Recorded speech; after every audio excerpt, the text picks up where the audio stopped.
I kind of learned that nobody's going to accommodate you forever. You have to make your own way. You can be miserable or you can be happy. I guess I choose to see the positive side of things and I try to be happy. I think I actually have it pretty good. And I like to think, but what if the fact that I didn't have an easy time is why I have the resiliency that I have today? What if I had had an easier time and I thought the world owed me something? That just don't wallow in your own self-pity, I guess I should say. I mean, find one thing to hang on to that you can affect change and make things better. Hey everyone, this is Cate, and welcome to this week's episode of Rocket Motivation. First, I'd like to thank some friends of mine for contributing to Rocket Motivation. Jason Darley of the Darley Law Firm, who does criminal defense work here in Mobile. Russ Copeland and Robert Hedge of Hedge Copeland Personal Injury Lawyers. And Jason Darley of the Darley Law Firm, criminal lawyers. And my friend Eddie McGee and the Stokes County, North Carolina Arts Council in Danbury, North Carolina. Their contributions make Rocket Motivation possible. This week's guest lost her left arm and shoulder to cancer when she was 10 years old. She's in her 40s now, but dealing with more adversity. The chemotherapy she underwent as a child has caused her kidneys to fail. She does dialysis every night to keep herself alive and is on the kidney transplant list. She's going to tell her story of dealing with these issues and staying positive and living a great life.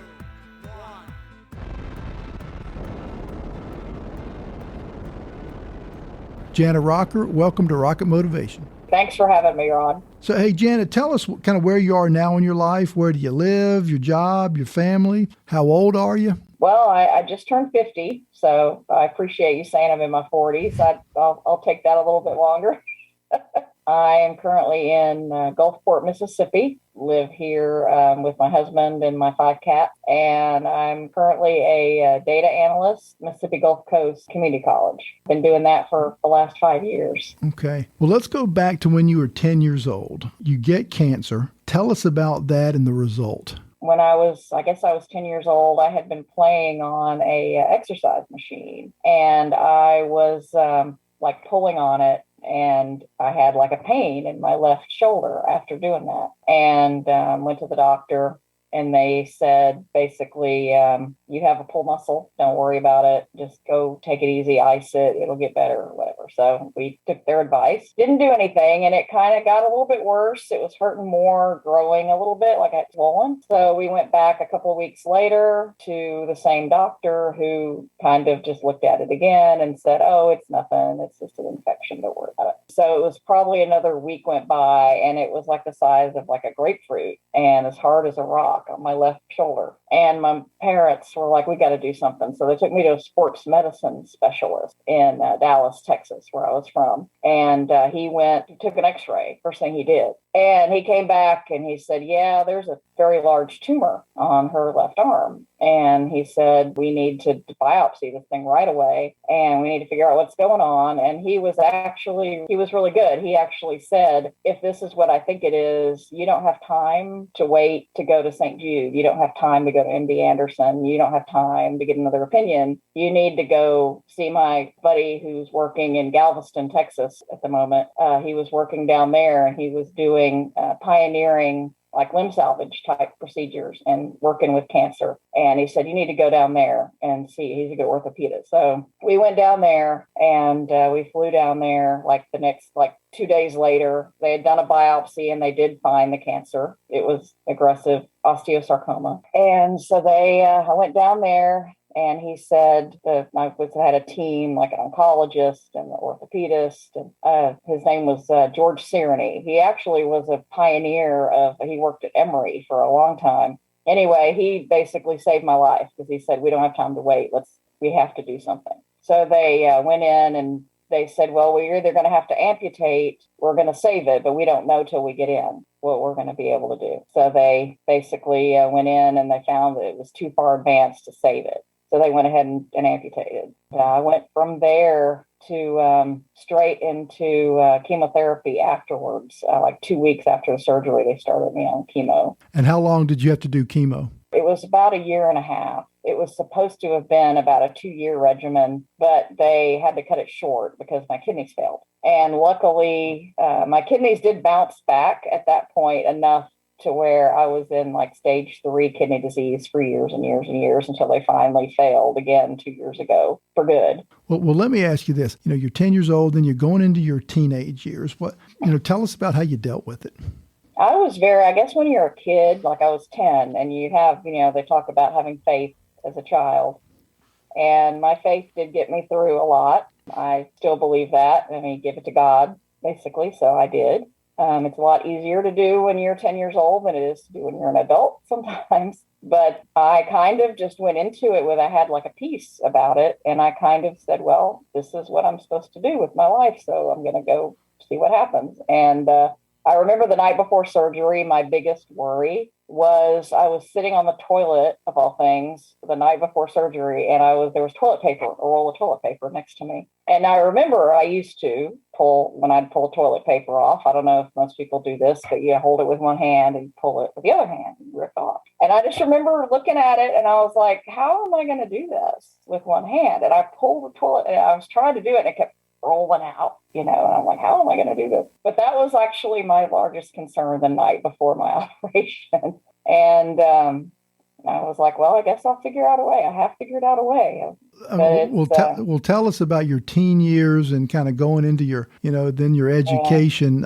How did, not having your left arm and shoulder, how did it affect that part of your life? As a teenager, I started to get a lot more self-conscious about it. Junior high was rough. There were a lot of bullies. I had people, they would make fun of you and typical junior high stuff amplified. And I didn't quite fit in and I didn't really know how to put people at ease at that point because I think I was still trying to put myself at ease half the time. I guess I was real self-conscious. I had an artificial arm that I got when I was about 12 or 13. I was actually one of the youngest people to get. I had like the Utah arm, which was like it would move. And I ended up not being able to really use it very well, but I wore it kind of cosmetically. And I wouldn't let anyone see me without it. Like I always had the thing on, even when it was like 112 degrees outside. I just remember looking back, I went on a church mission trip when I was 16. And I wore the thing. Everybody else is like out swimming and having a good time. And I'm sitting on the shore, wearing my arm because I was too self-conscious to take it off. I actually regret that now. I wish I would have not been that way, but there's nothing I can do. It was tough growing up and then going to college. I was still pretty self-conscious. I was a little bit more confident, at least when I got to college. I still wore the arm all the time. I don't wear it at all now. I actually didn't stop wearing it until I got into graduate school, like later in life. I was about 35 probably when I just decided, forget it, this is not worth it. Well, and what was it about you reached 35 and you just decide I'm not wearing this arm anymore? What was it that got you to that point? I think a lot of it was I did go when I went into grad school. I was nervous about being judged for only having one arm. Like I was afraid they would tell me, no, you can't do this. I'd had actually somebody tell me that in college at one point before. One of my professors actually said, you'll never work in a lab with one arm. And it did affect my career choices a lot. That's why I'm a computer scientist now, which is actually not a bad thing when you look back on it. But at the time I was upset. But I guess I had finally decided to go back to grad school. I was in biology. I went in and my professor was very instrumental. My major professor was very instrumental in kind of telling me, you know what, you need to it's okay to not wear it and you'll do fine. And so he was very helpful with that. He kind of gave me a little bit more confidence. What did you want to do in a lab?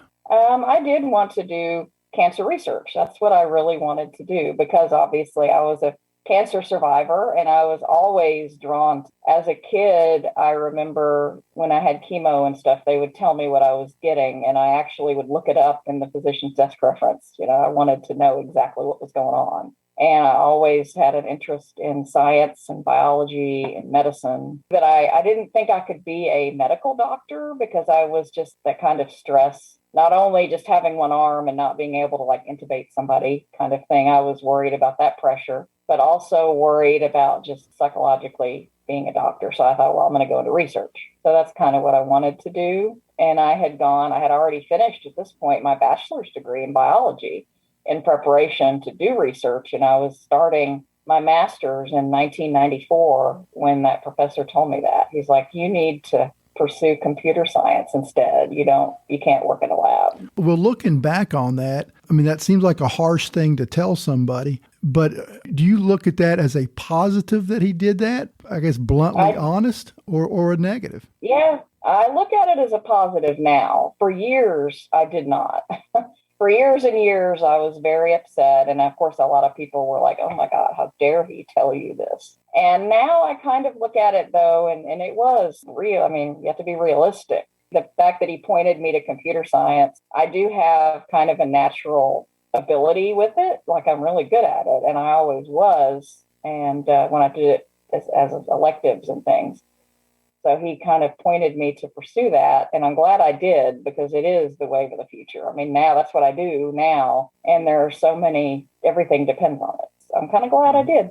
So you're rocking along with your life, and then you start having some kidney failure. Tell us about that and what you got to do every night. Well, it was 2017. Yeah, I was doing great. Everything was going well, working and everything else. And I went to a dinner and I ate some oysters that were bad. And I knew at the time they were a little bit runny. They were fried, but they were kind of runny. And I had some questions about them, but I ate them anyway, like an idiot. And I think Vibrio was really big. It was 2017 in the summer, and I ate them. And I got really sick, and I ended up in the hospital. They never confirmed Vibrio, but I suspected it based on my symptoms. But anyway, I was in there for a week. I was dehydrated. My kidneys started shutting down, and they bounced back a little bit, but then they just kept progressing downward from that point. It took them about 2 years to get to the point where I needed dialysis. I got sicker and sicker, and then my doctor finally actually told me, you need to start dialysis. And I was a little bit I was kind of terrified of it because they scare you to death.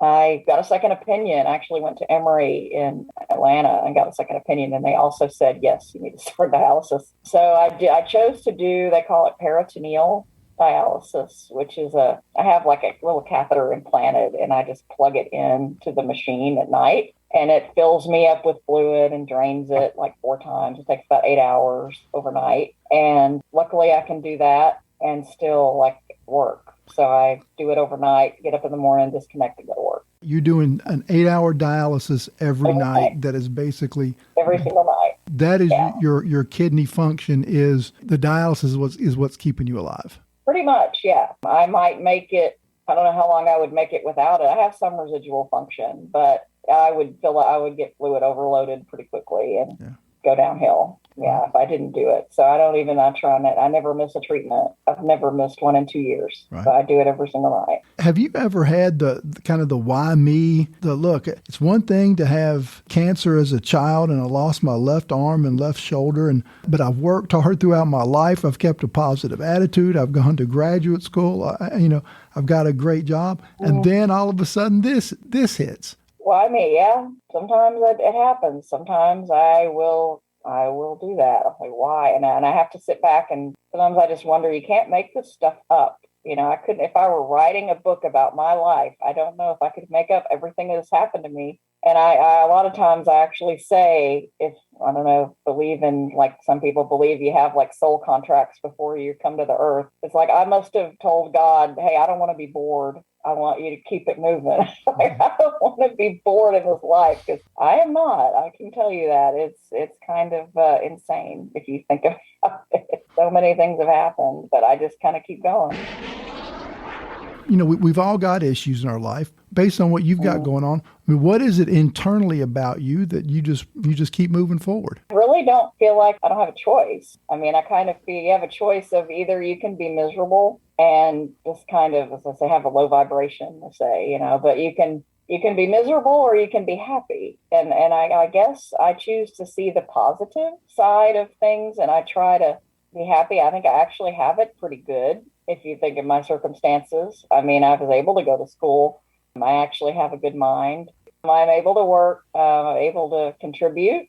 to society, contribute to my job. I do like helping other people. I think I am hypersensitive sometimes to helping like other people, and I want to be useful, and I feel like I need to be useful. And I remember as a kid even, and a lot of cancer kids will do this, where you're throwing up and you're losing your hair and you're sick with chemo and your mom or dad are over there having a bad day, watching you. And you're like, no, I'm okay. Are you okay? Like I'd be sitting there throwing up and I'd look up and be like, are you okay?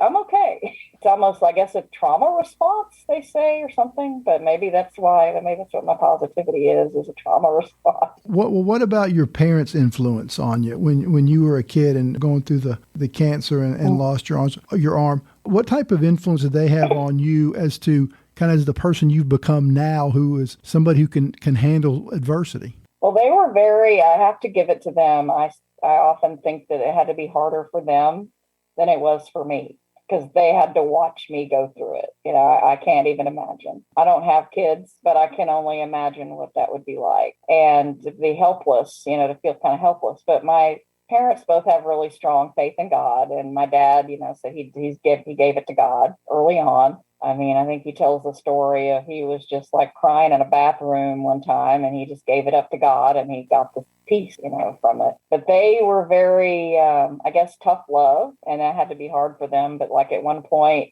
I remember they bought like a new refrigerator that had like the little water thing in the door.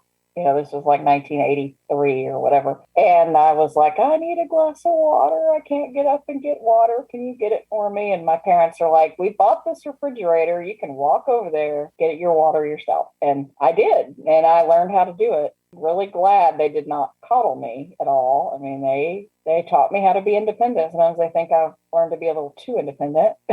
I kind of learned that nobody's going to accommodate you forever. You have to make your own way. Well, going through what you went through with losing your arm and then what you're going through now with the dialysis every night, and you keep going, you're living your life. You go to work every day. What have you learned about yourself going through all your adversity? I've learned I do have a lot of resilience. I have resiliency, and that is something kind of take it for granted. I think everyone has it, but then I will admit that I meet some people and I realize they don't. And it's like, I feel bad for them, like, I'm sorry, I'm sorry you don't have it. But I guess I'm happy that I actually seem to have this. I don't know exactly what magic formula has given it to me. I mean, like I said, I do attribute a lot to my faith in God. And I do feel like I'm here for a reason. Kind of feel like I've seen that I have inspired a lot of people throughout my life. And that actually encourages me a lot.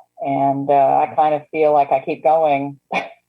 I want to talk about this concept that we spoke about, before the show, and I'd never heard this concept before. It's called toxic positivity. It's something you taught me. So, and just so for the listeners, I want to read this is the definition that you sent me. It's toxic positivity. It's the overgeneralization of a happy, optimistic state that results in denial, minimization, and invalidation of the authentic human emotional experience. Did you first get introduced to this concept? Well, I've actually had various people on the internet, but different exchanges on the internet with people who have actually accused me of being toxic positivity and invalidating people's feelings and saying, well, I don't let my disability get me down. And that they say, well, that's ableist of you to say that because sometimes it does get you down. And I'm like, well, and the funny thing is a lot of these people who tell me this, they are not disabled. Now, they may be parents or friends, mostly parents of people who are disabled, I put it that way. But I'm like, I don't feel like I'm artificially trying to invalidate anything. I'm just being a realist and saying that, like, you can't depend on the world to accommodate you. I have lots of friends and I love them dearly, but they have, they fight for their accommodations for their kids in school and things like that. And that's good. And they said, well, if you'd have had those kind of accommodations, maybe you would have had an easier time. And I like to think, but what if the fact that I didn't have an easy time is why I have the resiliency that I have today? What if I had had an easier time and I thought the world owed me something? It's kind of an example is like going to work. well, I did have a little bit of an accommodation in high school. I had a little extra time between classes to go to my locker because it takes me a little longer to get dressed. It takes me a little longer to pick things up and carry things around. And so they gave me a little extra time. But my first job, I think I remember thinking, oh, maybe I can ask for a little extra time to be late to work because it takes me longer to get dressed. And their answer is, you just get up earlier. You need to get up earlier. It's on you. And that's how the world is. And if you're not ready for it, it can be a really cruel place. You have to kind of be ready for it. Well, it's almost like with toxic positivity. If you actually accept where you are in life and don't kind of wallow or have a bunch of self-pity about yourself, if you are accepting and you actually enjoy your life regardless of your circumstances, I guess with this toxic positivity, it sounds like there's something wrong with you. I know, they accuse you of that. And it's like, I'm sorry that I am not, unhappy. It's very strange. It's a very strange concept to me because I feel like it's like one of those things you have to think about that, whether I legitimately am happy. I'm a happy person. I don't know. I guess I see humor in a lot of things too that a lot of people don't. And I try to find humor in stress. I don't know. Maybe that's part of it too. And you and I have spoken, and you know my story. I broke my neck playing high school football and was paralyzed from the neck down. And I've lived since I was 15 years old with paralysis. But I've got a great life. I'm 99% of the time extremely happy. And this whole toxic positivity thing that you told me about, it just kind of blew me away. I guess those that espouse the toxic positivity line, I guess the phrase "suck it up" probably doesn't go over very well with them. Oh, no, it does not. And I say it a lot. Suck it up, buttercup. But yeah, that's kind of my go-to thing because sometimes you just have to, and you do. And it builds something within you that I don't know. There's no other way to build it other than to go through it. It's kind of like they talk about, I guess, the iron in the forge. Kind of situation. Well, let me ask you this. What advice would you give? Somebody's, going through some tough times, and it can be anything. And if you're going to give them advice to going through adversity, what would you tell them?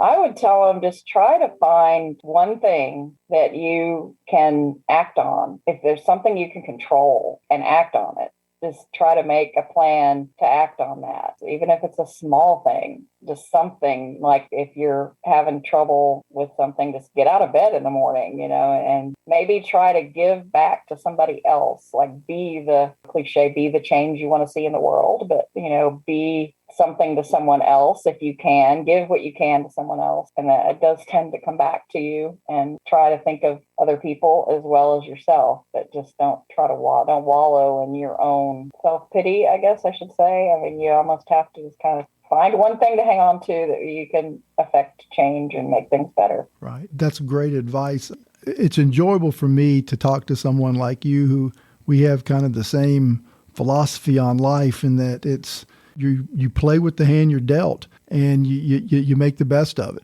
Just because of your situation, you don't get an extra card. You don't get to discard an extra one. You play with the same rules that everybody does. Yep. Well, Jana, it's been a pleasure having you on the show. Your story is so inspirational, and the way you've handled everything, it's great. What I like to do with all my guests, I like to give them the parting shot. So anything, based on your years of dealing with what you've dealt with, kind of a final advice that you can give to the listeners, now's the time to do it.